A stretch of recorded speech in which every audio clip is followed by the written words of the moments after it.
Hello student, पुन्हा एकदा स्वागत आहे तुमचं आपल्या अमेझिंग यूट्यूब प्लॅटफॉर्मवर. तर आपण लास्ट लेक्चरला ग्रॅव्हिटेशन हा चॅप्टर चालू केला होता, बरोबर आहे. आता ग्रॅव्हिटेशन हा चॅप्टर चालू केल्यानंतर आपण त्यामध्ये काही बेसिक कन्सेप्ट पाहिले पाहिजे. ग्रॅव्हिटेशन काय असतं, बरोबर आहे. हे लास्ट लेक्चरला आपलं झालेलं आहे. तर आपण आज आपलं सर्क्युलर मोशन काय असते ते पाहणार आहे, बरोबर. त्यानंतर सेंट्रिपिटल फोर्स काय असतो ते पाहणार. त्याच्यानंतर आपण केपलरचे 3 लॉ पाहणार. तर काय करायचं, कन्सेप्ट काय ते एकदा समजून घ्या, बरोबर. म्हणजेच नंतर तुम्हाला पेपरला लिहायला अडचण येणार नाही. पाठांतर करून जास्त दिवस टिकत नसतं. पाठांतर केलेली गोष्ट तुम्ही एक कालांतराने विसरत असतात, पण जर तुम्ही ती कन्सेप्ट एकदा परफेक्ट केली तर ती तुमचे आयुष्यभरासाठी लक्षात राहत असते. त्याच्यामुळे इथं फक्त कन्सेप्ट क्लिअर करण्यासाठीच, बरोबर. म्हणजे तुम्हाला नंतर पाठांतराला पण अडचण येणार नाही आणि म्हणजे तुम्हाला पेपरला लिहायला पण काही अडचण येणार नाही. म्हणजे तुमची कन्सेप्ट क्लिअर असली तर तुम्ही ते स्टेटमेंट तुमच्या मनाने पण तयार करू शकतात, बरोबर आहे. पण तुम्ही जर स्टेटमेंट न्यूटनचा support first law every object in state of rest, every object in state of rest, every object in state of rest असं जर पाठ करत राहिला ते तुम्ही कालांतराने विसरणार आहेत. पण ती नेमकं कन्सेप्ट काय त्यावरून जर तुम्ही तो समजून घेतला तर तुम्ही स्वतः पण तुम्ही पेपरला लिहू शकतात, काय अडचण नाही. ओके. तर आता ग्रॅव्हिटेशन मध्ये आपण काय काय पाहिलं होतं. तर सगळ्यात अगोदर मी तुम्हाला सांगितलं ग्रॅव्हिटेशनला मराठीत काय म्हणतात, गुरुत्वाकर्षण म्हणतात, बरोबर. त्याच्यानंतर आपण पाहिलं ग्रॅव्हिटेशनचा शोध कसा लागला, बरोबर आहे. ग्रॅव्हिटेशनचा शोध कोणी लावला, सर आयझॅक न्यूटन यांनी लावला. पहा, बरोबर. ग्रॅव्हिटेशनल फोर्सचा शॉर्ट फॉर्म मध्ये काय म्हणतात, GF, बरोबर. त्याच्यानंतर आपण पाहिलं फोर्स अँड मोशन काय असतं, बरोबर. फोर्सचा फॉर्म्युला पाहिला मास इंटू एक्सेलरेशन. त्याचं काय पाहिलं, SI युनिट पाहिलं, न्यूटन आहे पहा, बरोबर. त्याच्यानंतर आपण पाहिलं न्यूटनचे 3 लॉ पाहिले, बरोबर. न्यूटनचा फर्स्ट लॉ, न्यूटनचा सेकंड लॉ आणि न्यूटनचा थर्ड लॉ.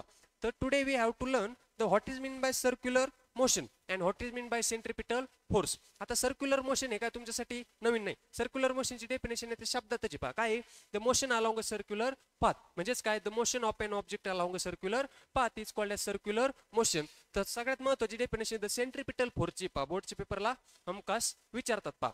तर आपण काय पाहतो, सर्क्युलर मोशन, बरोबर. तर काय, the motion of an object along a circular path is called as a circular motion. म्हणजे ही जी मोशन आहे ही कोणती आहे, सर्क्युलर आहे. कोणती आहे, सर्क्युलर मोशन आहे, बरोबर आहे. किंवा तुम्ही ग्राउंडचे जे चक्कर मारतात ते कशात मारतात, सर्कल मध्ये मारतात. कशात मारतात, सर्कल. म्हणजेच ती मोशन कशी झाली, सर्क्युलर झाली. कशी झाली, सर्क्युलर. म्हणजेच त्याला काय म्हणलं, सर्क्युलर मोशन. त्याच्यानंतर सेंट्रिपिटल फोर्स आहे पहा. त्याच्यानंतर ही जी ए डायग्राम ही कशाचं एक्झाम्पल, सर्क्युलर मोशन.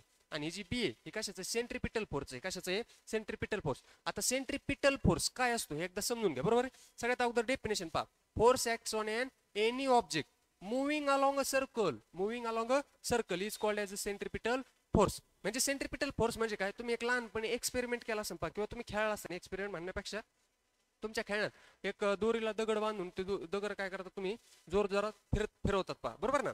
आता जेव्हा तुम्ही तो दोरीला दगड बांधून ते जोरात फिरवतात पहा, तर तुमच्या जिथं तुम्ही फिरवतात पहा तिथं तुम्हाला थोड्या प्रमाणात फोर्स लागल्यासारखा एक अनुभव येतो पहा, बरोबर. फोर्स लागल्यासारखा काय तो अनुभव. म्हणजेच तो फोर्स कुठं डायरेक्टेड होतो, टुवर्ड्स द सेंटर. तो फोर्स कुठं डायरेक्टेड होतो, टुवर्ड्स द सेंटर. म्हणजे जो फोर्स अलॉंग द सर्कल, म्हणजे सर्कलला काय होतो, डायरेक्ट केला जातो, त्यालाच काय म्हणतात, सेंट्रिपिटल फोर्स. म्हणजेच आपण काय म्हणू शकतो, इट इज काय, it is directed, it is directed towards the centre of circle. It is directed towards the centre of circle. It is directed towards the centre of circle is called as the centripetal force. Diagram मध्ये दिले पहा, दगडच फिरवते पहा, बरोबर आहे. आता दगड फेकला तर ही ती व्हेलॉसिटी झाली त्याची, बरोबर. जर ते दगड सुटला पहा दोरीतून तर ही काय झाली त्याची व्हेलॉसिटी.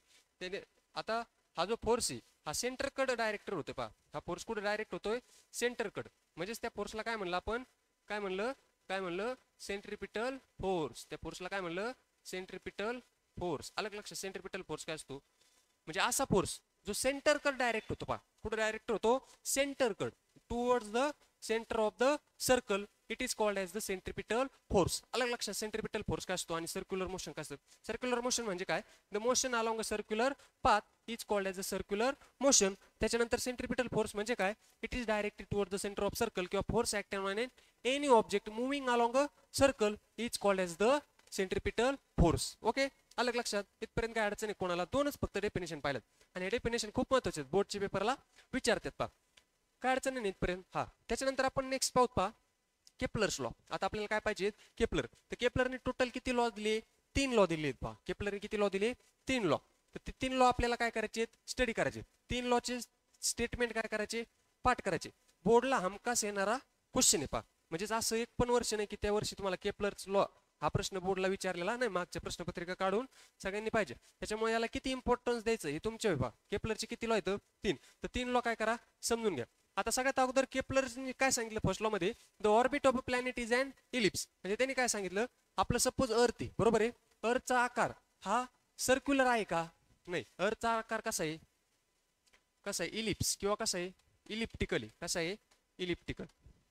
आपली जी अर्थ आहे ना, अर्थचा शेप कसा आहे इलिप्टिकल, तो सर्क्युलर आहे का, नाही. म्हणजे इलिप्टिकल म्हणजे कसा दंडगोलाकार, इलिप्टिकल म्हणजे कसा आहे दंडगोलाकार. आता मला सांगा, तुम्हाला एक एक्झाम्पल, सपोज हा सर्कल आहे बरोबर, सर्कलला काय असणार आहे सेंटर असणार आहे, सर्कलला काय असणार आहे सेंटर. आता या सेंटर मधून मी कुठं पण रेडियस जर सर्कलची घेतली बरोबर, काय घेतली मी रेडियस, तर ती काय येणार आहे, सपोज या सर्कलची रेडियस आहे 5 मीटर आहे, किती आहे 5 मीटर.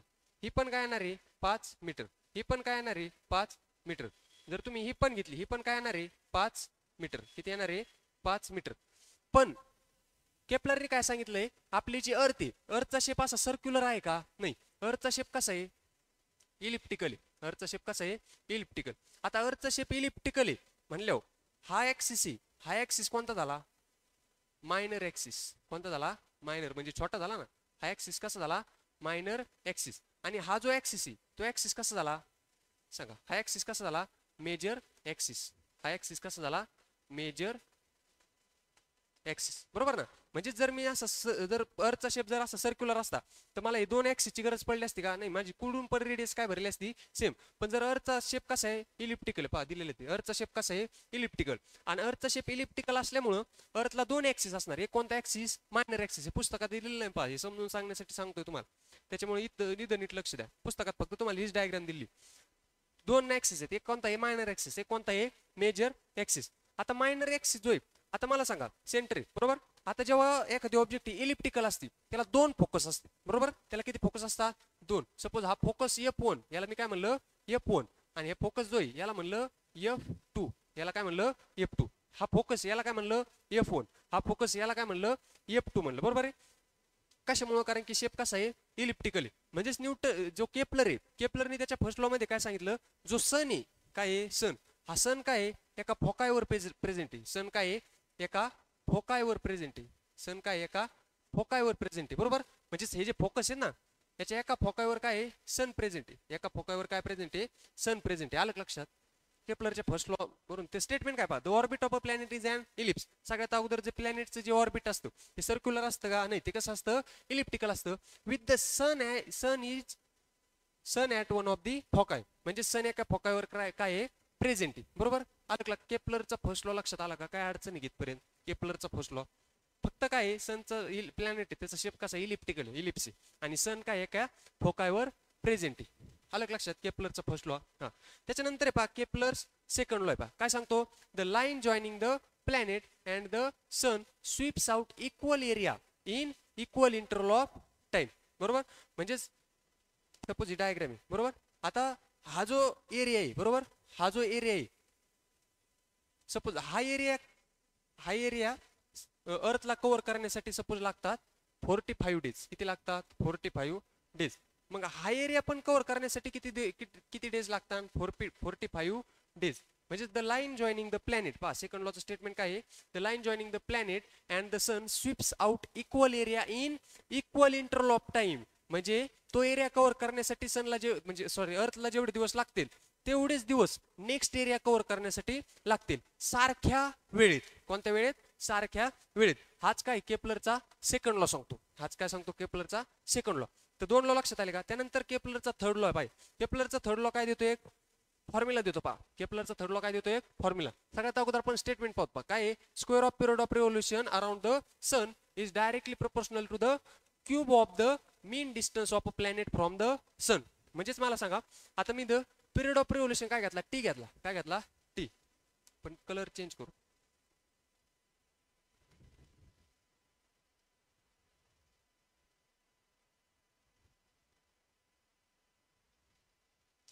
आता मी पिरियड ऑफ रिव्होल्यूशन जो आहे तो काय घेतला टी घेतला, काय घेतला टी. म्हणजेच त्यांनी काय सांगितलंय square of its period of revolution. काय सांगितलंय square of its period of revolution. हा जो टी आहे त्याचा काय घ्यायचा मला स्क्वेअर घ्यायचा आहे. काय घ्यायचा आहे स्क्वेअर. म्हणजे मी टीचा काय घेतला square. Around the sun is directly proportional to the cube of the mean distance of the planet from the sun. म्हणजे त्यांनी काय सांगितलं, हा जो टी स्क्वेअर आहे हा डायरेक्टली प्रपोर्शनली मीन डिस्टन्स मी काय घेतलं, आर घेतलं. काय घेतलं, आर. हा जो मीन डिस्टन्स आहे याच्या कशाची, क्यूब रूटची. कशाची, क्यूब रूटची. आलं लक्षात. मी T square is directly proportional to the R cube. हे कसं लिहिलं, लक्षात आलं का? स्टेटमेंट वरूनच लिहिलं, नवीन लिहिलं का नाही. केपलरनी थर्ड लॉ दिला ना केपलरनी, त्याच्या स्टेटमेंटनुसारच मी काय लिहिलं, T square is directly proportional to the R cube. आलं लक्षात. केपलरचा थर्ड लॉ काय सांगतो. मग त्याच्यावरून आपण काय केलं, फक्त सॉल्व्ह केलं. सांगा आता, जेव्हा पण मी डायरेक्टली प्रपोर्शनली साइन काढणार आणि इक्वल टू साइन घेणार, लक्षात घ्या, जेव्हा पण मी डायरेक्टली प्रपोर्शनली साइन काढणार त्याच्या जागा कोणतं घेणार, इक्वल टू घेणार, तेव्हा ऑलवेज एक कॉन्स्टंट घेतात. पाप काय घेतात, कॉन्स्टंट. तो कॉन्स्टंट मी इथं काय घेतला, के घेतला. काय घेतला, के इंटू आर क्यूब.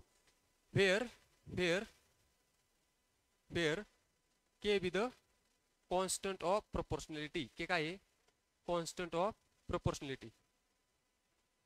11-12 जेव्हा जातात तेव्हा लक्षात येईल तुमच्या, जेव्हा पण डायरेक्टली प्रपोर्शनली साइन जातं तेव्हा ऑलवेज काय येत असतो, कॉन्स्टंट येत असतो. काय येत असतो, कॉन्स्टंट. मी इथं तो कॉन्स्टंट काय घेतलाय, के घेतलाय. कॉन्स्टंट काय घेतलाय, के. आणि हा के काय आहे, कॉन्स्टंट ऑफ प्रपोर्शनॅलिटी. के काय आहे, कॉन्स्टंट ऑफ प्रपोर्शनॅलिटी. आता मला ही इक्वेशन कशासाठी अरेंज करायचं, के साठी. कशासाठी, के. म्हणजेच K is equal to T square upon R cube. बरोबर.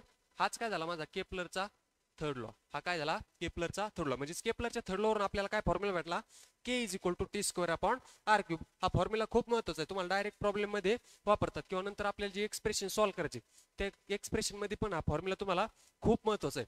तर आलं लक्षात. आज काय काय काय काय पाहिलं आपण, काय अडचणी घेतपर्यंत मला नाही वाटत काय अडचण असली पाहिजे, किंवा याच्यापेक्षा सोप्या भाषेत तुम्हाला ब्रह्मदेव जरी खाल्लेलं तरी मला नाही वाटत तुम्हाला सांगेन. तर इथपर्यंत काय अडचण आहे का, खूप सोप्या भाषेत समजून सांगितलं बा, समजलेलं म्हणजे समजायला पाहिजे तुम्हाला. तर सांगा काय अडचण घेतपर्यंत. फक्त काय करूत आता, रिवाइज करूत काय काय पाहिलं आपण. बरोबर. तर सांगा सगळ्यात अगोदर फर्स्ट ऑफ ऑल काय पाहिलं आपण, सर्क्युलर मोशन काय असते. बरोबर. त्याच्यानंतर पाहिलं सेंट्रिपिटल फोर्स काय असतो. काय असते circular motion, the motion along a circular path is called as a circular motion. बरोबर. त्याच्यानंतर पाहिलं आपण सेंट्रिपिटल फोर्स काय असतो. बरोबर. सेंट्रिपिटल फोर्स काय असतो, the force acts along towards the centre of circle. म्हणजे असा फोर्स जो सर्कलचा जो सेंटर आहे तिकडे डायरेक्टेड होतो पहा. It is directed toward the centre of circle. त्यालाच काय म्हणलं मी, सेंट्रिपिटल फोर्स म्हणलं पहा. त्याच्यानंतर आपण केपलरने 3 लॉ महत्वाचे दिलेत पहा. ते 3 लॉ पाहिले.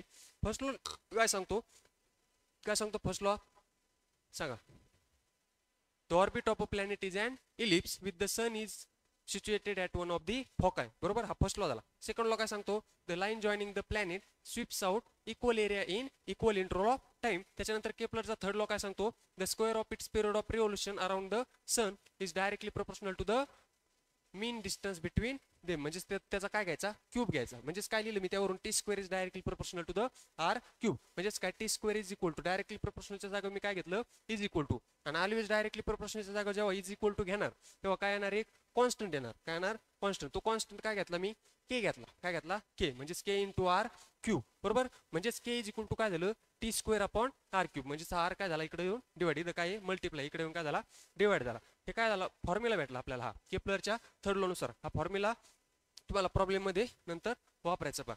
तर काय करू, इथपर्यंत आपण लेक्चर काय करू, स्टॉप करू. राहिलेला आपण नेक्स्ट लेक्चरला पाहू. म्हणजे आता केपलरच्या थर्ड लॉ पर्यंत झालं ना, जर जे राहिले ते आपण आता नेक्स्ट लेक्चरला पाहू. जर तुम्हाला शिकवलेलं जर समजलं असेल, व्हिडिओ जर समजत असेल तर यूट्यूब चॅनलला सर्वप्रथम काय करा, सबस्क्राईब करा.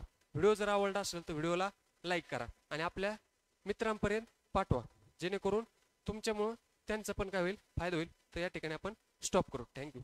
ओके.